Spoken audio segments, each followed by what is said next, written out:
इस वीडियो में मैं यूपी बोर्ड परीक्षा 2023 का क्वेश्चन पेपर सॉल्व करने जा रहा हूं और यह क्वेश्चन पेपर क्लास 10 का सामाजिक विज्ञान का क्वेश्चन पेपर है। सेट नंबर 5 है, 825 FB है। क्वेश्चन नंबर 1 दिया हुआ है कि फ्रांस की क्रांति कब प्रारंभ हुई थी? 1779 में, 1789 में, 1780 में, 1799 में। तो यहाँ पर इसका करेक्ट आंसर है ऑप्शन बी 1789। फ्रांस की क्रांति कब प्रारंभ हुई थी? 1789 में। सेकंड क्वेश्चन है कि नेपोलियन संबंधित था। नेपोलियन फ्रांस से, जर्मनी से, इटली से या उपर्युक्त में से कोई नहीं। तो इसका करेक्ट आंसर है कि ऑप्शन ए फ्रांस, यानी कि नेपोलियन फ्रांस से संबंधित था। क्वेश्चन नंबर 3 दिया है, जालियांवाला बाग की घटना कब हुई? 8 अप्रैल 1919, 10 अप्रैल 1919, 13 अप्रैल 1919 या 25 अप्रैल 1919। तो इसका करेक्ट आंसर है कि जालियांवाला बाग की जो घटना हुई थी वो 13 अप्रैल 1919 को हुई थी। तो प्रश्न नंबर 3 का करेक्ट आंसर है ऑप्शन सी, 13 अप्रैल 1919। क्वेश्चन नंबर 4 है, वंदे मातरम गीत के लेखक कौन हैं? बंकिम चंद्र चटर्जी, रविंद्रनाथ टैगोर, शरत चंद्र चटर्जी, अवनींद्रनाथ टैगोर। तो इसका करेक्ट आंसर है ऑप्शन ए, यानी कि वंदे मातरम गीत के जो लेखक हैं वो है बंकिम चंद्र चटर्जी। प्रश्न नंबर 5 दिया हुआ है, अंतर्राष्ट्रीय मुद्रा कोष यानी कि IMF इंटरनेशनल मॉनेटरी फंड की स्थापना कब हुई थी? यहाँ पर मैं बता देना चाहता हूँ कि जुलाई 1944 में। इसका जो करेक्ट आंसर है 1944 है। तो अंतर्राष्ट्रीय मुद्रा कोष की स्थापना के संदर्भ में मैं कुछ बातें बताना चाहता हूँ, और वो ये है कि जुलाई 1944 में अमेरिका स्थित न्यू हैम्पशायर के ब्रेटन वुड्स में संयुक्त राष्ट्र मौद्रिक एवं वित्तीय सम्मेलन आयोजित हुई थी और इसमें अंतर्राष्ट्रीय मुद्रा कोष की स्थापना हुई थी। और अंतर्राष्ट्रीय मुद्रा कोष के साथ साथ अंतर्राष्ट्रीय पुनर्निर्माण एवं विकास बैंक, जिसे विश्व बैंक कहा जाता है, की भी स्थापना हुई थी। तो इस प्रकार ये दो संस्थाओं की स्थापना हुई थी ब्रेटन वुड्स में 1944 में। पहली अंतर्राष्ट्रीय मुद्रा कोष और दूसरी संस्था विश्व बैंक। तो इस प्रकार अंतर्राष्ट्रीय मुद्रा कोष को और विश्व बैंक को ब्रेटन वुड्स की जुड़वा संतान कहा जाता है। तो इस प्रकार हमने देखा कि अंतर्राष्ट्रीय मुद्रा कोष IMF की जो स्थापना हुई थी वो जुलाई 1944 में हुई थी, लेकिन 1947 में यह औपचारिक रूप से कार्य करना शुरू किया था। तो प्रश्न नंबर 5 का करेक्ट आंसर है ऑप्शन डी, 1944। छठवां प्रश्न है, भारत में कितने संघ राज्य क्षेत्र यानी कि केंद्र शासित प्रदेश हैं? 6, 7, 8, 9। तो इस प्रश्न का करेक्ट आंसर है ऑप्शन सी, 8। सातवां प्रश्न है कि संघीय शासन प्रणाली में शक्तियों का विभाजन होता है। देखिए, संघात्मक शासन प्रणाली में जो शक्तियों का विभाजन होता है वो केंद्र एवं राज्यों के मध्य होता है। तो करेक्ट आंसर है ऑप्शन ए, संघीय शासन प्रणाली में शक्तियों का विभाजन केंद्र एवं राज्यों के मध्य होता है। प्रश्न नंबर 8 दिया हुआ है कि वियना की संधि कब हुई थी? तो यहाँ बताना चाहता हूँ कि वियना की जो संधि हुई थी सन 1815 में हुई थी। 1815 में ब्रिटेन, रूस, प्रसा और ऑस्ट्रिया, ये चारों यूरोपीय शक्तियां मिलकर के नेपोलियन को हराए थे। और इसके पश्चात ये चारों देश के जो प्रतिनिधि थे, ब्रिटेन, रूस, प्रसा और ऑस्ट्रिया के, ये वियना में मिले थे, जिसे कि वियना सम्मेलन कहा जाता है या वियना कांग्रेस कहा जाता है। और इसकी जो मेजबानी किए थे ऑस्ट्रिया के चांसलर ड्यूक मैटरनिक ने किया था। और वहीं पर यह वियना की संधि हुई थी जो कि 1815 में हुई थी। तो वियना की संधि कब हुई थी? सन 1815 में हुई थी। प्रश्न नंबर 9 दिया है कि भारत में पंचायती राज की स्थापना कब हुई थी? ये इसका ऑप्शन जो दिया है 1980, 1990, 1992, 2004। तो पंचायती राज की जो भारत में स्थापना हुई थी सन 1992 में हुई थी। करेक्ट आंसर है 1992। पंचायती राज के विषय में यहाँ पर एक महत्वपूर्ण तथ्य बताना चाहता हूँ कि जो भारत में पंचायती राज की जो स्थापना हुई थी या पहले पंचायत की स्थापना हुई थी तो 2 अक्टूबर सन 1959 को राजस्थान के नागौर में पंडित जवाहरलाल नेहरू ने किया था। और 1992 में भारतीय संविधान के 73वें संविधान संशोधन के द्वारा उस पंचायती राज को और सुदृढ़ बनाया गया था। तो इस प्रकार यहाँ जो विकल्प दिया हुआ है उसके अनुसार जो भारत में पंचायती राज की स्थापना हुई थी सन 1992 में हुई थी। 10वां प्रश्न है कि निम्नलिखित में से क्या भारतीय लोकतंत्र के सामने चुनौती है? ये देखिए स्टार लगा है, ये सिलेबस से कटा हुआ है। तो भारतीय लोकतंत्र के सामने कौन सी चुनौती है? क्षेत्रीय असंतुलन, यह चुनौती है। सामाजिक तनाव व हिंसा यह भी चुनौती है, दल बदल यह भी चुनौती है। और ये इस प्रकार ऑप्शन डी करेक्ट आंसर है, उपर्युक्त सभी। प्रश्न नंबर 11 दिया है कि लौह अयस्क किस प्रकार का संसाधन है? नवीकरण योग्य, प्रवाह, जैव या अनवीकरण योग्य। सबसे पहले मैं आपकी जियोग्राफी के बुक में नवीकरण योग्य और अनवीकरण योग्य ये जो संसाधन का प्रकार होता है इसमें अंतर समझाते हैं। समाप्यता के आधार पर संसाधन दो प्रकार के होते हैं, नवीकरण योग्य संसाधन और दूसरा है अनवीकरण योग्य संसाधन। तो वे संसाधन जिन्हें भौतिक, रासायनिक या यांत्रिक प्रक्रियाओं द्वारा नवीकृत या पुनः उत्पन्न किया जा सकता है उन्हें नवीकरण योग्य अथवा पुनः पूर्ति योग्य संसाधन कहा जाता है। इसमें नवीकरण योग्य संसाधन में आपका सौर ऊर्जा है, पवन ऊर्जा है, जल है, वन है एवं वन्य जीवन है। दूसरी तरफ जो अनवीकरण योग्य संसाधन है, इन संसाधनों का विकास एक लंबे भूवैज्ञानिक अंतराल में होता है। इसके उदाहरण जो है खनिज है और दूसरा जीवाश्म ईंधन है। तो खनिज और जीवाश्म ईंधन आपका अनवीकरण योग्य संसाधन है। और वहां पर आपका पूछा क्या था, लौह अयस्क किस प्रकार का संसाधन है? तो लौह अयस्क आपके खनिज की श्रेणी में आ जाएगा। तो इस प्रकार लौह अयस्क एक अनवीकरण योग्य संसाधन है। तो प्रश्न नंबर 11 का करेक्ट आंसर है ऑप्शन डी, अनवीकरण योग्य संसाधन। 12वां प्रश्न है, निम्नलिखित में से किस राज्य में काली मृदा मुख्य रूप से पाई जाती है? तो इसका आंसर आपको पता होगा, इसका करेक्ट आंसर है ऑप्शन सी, महाराष्ट्र। महाराष्ट्र में काली मृदा मुख्य रूप से पाई जाती है। 13वां प्रश्न है, निम्नलिखित में से कौन सी एक फलीदार फसल है? फलीदार फसल, दालें, मोटे अनाज, ज्वार, चावल। तो इसका करेक्ट आंसर है दालें। दालें आपकी जो है कि फलीदार फसल होती है। प्रश्न नंबर 14 दिया है कि यह मोनाजाइट रेत में निम्नलिखित में से कौन सा खनिज पाया जाता है? यह प्रश्न भी बार बार रिपीट कर रहा है। आपकी जियोग्राफी में बुक में यह बिल्कुल हूबहू लाइन दिया हुआ है। तो यहाँ बताना चाहता हूँ कि मोनाजाइट की रेत में निम्नलिखित में से कौन सा खनिज पाया जाता है? इसका करेक्ट आंसर है ऑप्शन सी, थोरियम। यहाँ आप देख सकते हैं केरल में मिलने वाली मोनाजाइट रेत में भी थोरियम की मात्रा पाई जाती है। तो मोनाजाइट रेत में कौन सी खनिज पाई जाती है? थोरियम। प्रश्न नंबर 15 दिया हुआ है, निम्नलिखित में से कौन सा शब्द दो या दो से अधिक देशों के व्यापार को दर्शाता है? तो दो या दो से अधिक देशों को व्यापार का क्या कहा जाता है? उसे अंतर्राष्ट्रीय व्यापार का कहा जाता है, यानी कि इंटरनेशनल ट्रेड कहा जाता है। 16वां प्रश्न है, सामान्यतः किसी देश का विकास किस आधार पर निर्धारित किया जाता है? तो देखिए, किसी देश का विकास प्रति व्यक्ति आय को लिया जाता है, औसत साक्षरता दर को भी लिया जाता है, लोगों की स्वास्थ्य स्थिति को भी लिया जाता है। तो इस प्रकार 16वें का करेक्ट आंसर होगा ऑप्शन डी, उपर्युक्त सभी। 17वां प्रश्न है, निम्नलिखित पड़ोसी देशों में से मानव विकास के लिहाज से किस देश की स्थिति भारत से बेहतर है? स्थिति बेहतर है तो उसका करेक्ट आंसर है ऑप्शन बी, श्रीलंका।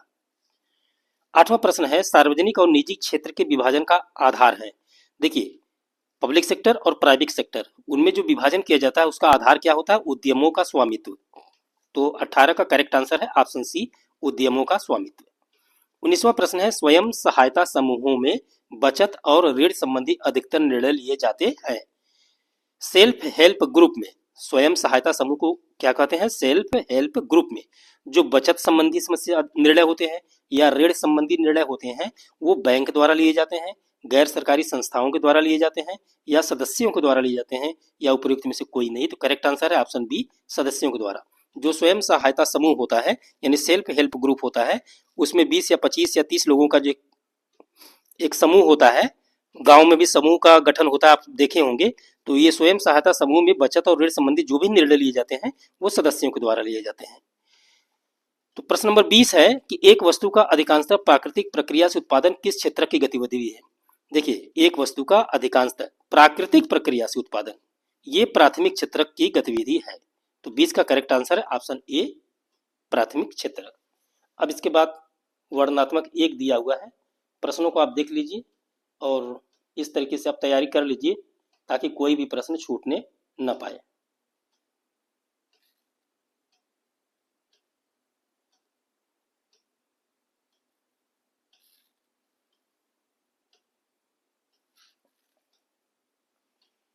अब चलते हैं मानचित्र संबंधी प्रश्न को हल करने की तरफ।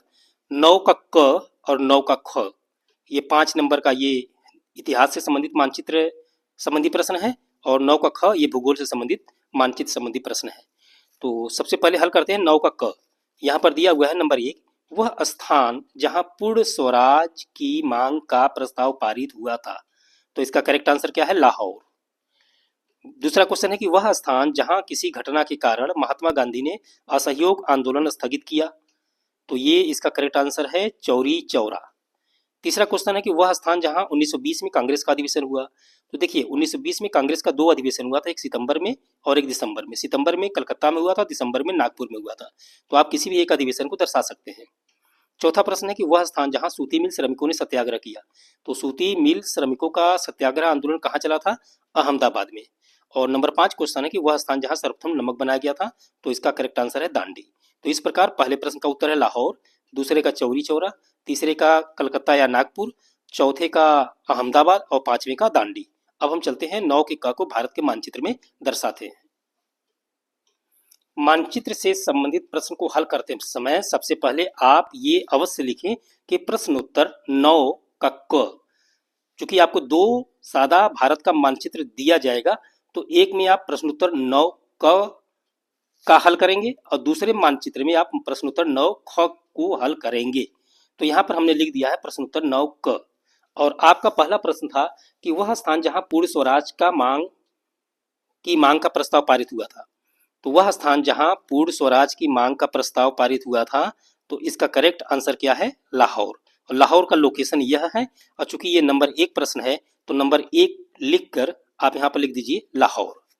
दूसरा प्रश्न था कि वह स्थान जहां किसी घटना के कारण महात्मा गांधी ने असहयोग आंदोलन स्थगित किया। तो वह स्थान कौन सा है? चौरी चौरा है, गोरखपुर का। तो वह स्थान जहां पर महात्मा गांधी किसी घटना के कारण, तो ये चौरी चौरा का लोकेशन है। और ये चूंकि दूसरा प्रश्न है, तो ये यहाँ पर लिख दीजिए कि नंबर 2 और फिर चौरी चौरा, ब्रैकेट में गोरखपुर भी आप लिख सकते हैं। तीसरा प्रश्न आपका है कि वह स्थान जहां 1920 में कांग्रेस का अधिवेशन हुआ था। तो यहाँ पर हमने लिखा है सितंबर 1920। तो सितंबर 1920 में भारतीय राष्ट्रीय कांग्रेस का अधिवेशन कहाँ हुआ? कलकत्ता में। ये चूंकि नंबर 30 प्रश्न है, तो यहाँ नंबर 3 लिख दिया है मैंने और फिर लिखा है कलकत्ता। और कलकत्ता का लोकेशन यह है और इस चिन्ह के द्वारा दर्शाना है। और चौथा प्रश्न है कि वह स्थान जहां सूती मिल श्रमिकों ने सत्याग्रह किया था। तो सूती मिल श्रमिकों ने कहाँ सत्याग्रह किया था? अहमदाबाद में किया था। और अहमदाबाद का लोकेशन यह है। नंबर 4 प्रश्न है और नंबर 4 लिख करके यहाँ पर आप अहमदाबाद लिख दीजिए। और नंबर 5वां प्रश्न है कि वह स्थान जहां सर्वप्रथम नमक बनाया गया था। तो सर्वप्रथम नमक कहाँ पर बनाया गया था? दांडी नामक स्थान पर। तो इस तरीके से ये दांडी का लोकेशन है और नंबर 5 लिख करके दांडी हो गया। तो इस प्रकार हो गया number 1 Lahore, number 2 Chauri Chaura, number 3 Calcutta, number 4 Ahmedabad और नंबर 5 दांडी। अब चलते हैं प्रश्न उत्तर 9 ख की तरफ। प्रश्न उत्तर 9 ख, पहला प्रश्न है कि भारत के किसी एक परमाणु ऊर्जा केंद्र का नाम इस चिन्ह के द्वारा दर्शाना है। तो भारत का एक परमाणु ऊर्जा केंद्र, यह भी प्रश्न बार बार पूछ रहा है। दूसरा प्रश्न है इस राज्य का मतलब किस राज्य का? उत्तर प्रदेश का।